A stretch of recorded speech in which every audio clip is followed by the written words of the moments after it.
It was really powerful to realize that most of my life was in a daydream. In an apparent attempt to garner sympathy. I got here to ABC News when I was 28 years old. I was a really ambitious young guy. And my way of compensating for my insecurity about being such a newbie was to throw myself into the job and really become a workaholic. And after 9/11, I raised my hand to go overseas and cover the ensuing conflicts. We were fortunate this week to have our reporter Dan Harris on a trip organized by the Taliban. We arrived at night, a spine-rattling ride down a single, mangled road into a city under siege. Spent a lot of time in Iraq and Afghanistan without really thinking much about the psychological consequences. And when I came home from a particularly long trip in Iraq, I got depressed.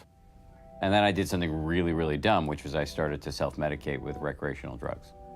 It was enough, according to my doctor, to provoke a panic attack on live television. We're going to go now to Dan Harris, who's at the news desk. Dan. Health news now. One of the world's most commonly prescribed medications may be providing a big bonus. Researchers report people who take cholesterol-lowering drugs called statins for at least 5 years may also lower their risk for cancer. But it's too early to prescribe statins slowly for cancer production. That does it for news. We're going to go back now to Robin and Charlie.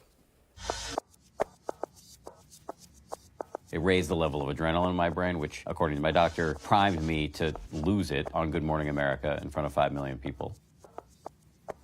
5.019 million people, according to the Nielsen ratings. That moment set me off on a weird and windy road that ultimately led me to the last thing that I ever thought would be useful for anybody, which was meditation.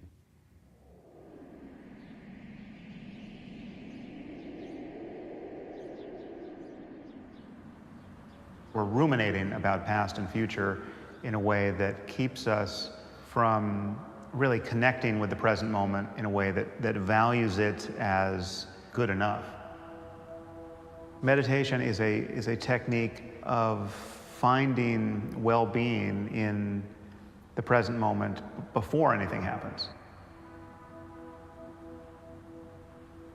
You can be happy and satisfied simply being aware of the sensation of breathing. Very rarely are we fully dedicated to one thing. We're interrupting ourselves or allowing ourselves to be interrupted by these streams of data and what would in any other context be thought of as distractions, but now we think of them as just sort of all necessary parts of our bandwidth. If I leave my phone in my pocket and it's on vibrate mode, unconsciously I'll flinch when it vibrates. I even flinch when it doesn't vibrate, thinking it vibrates. And that kills that little discussion. Like those nanoseconds of distraction, I think has a hugely detrimental effect. Everywhere I look, it's like constant high-frequency flinches. This anticipation of novelty has the character of making us the lab rat that's just pressing the bar. Meditation is a great antidote to that. People around here at ABC News would ask me, why are you meditating? Parenthetically, what's the matter with you? What happened to you? Eventually, I started to answer, oh, because it makes me about 10% happier. And I could see the looks transform from scorn/skepticism into interest. Like, oh, that sounds reasonable. I'd like that.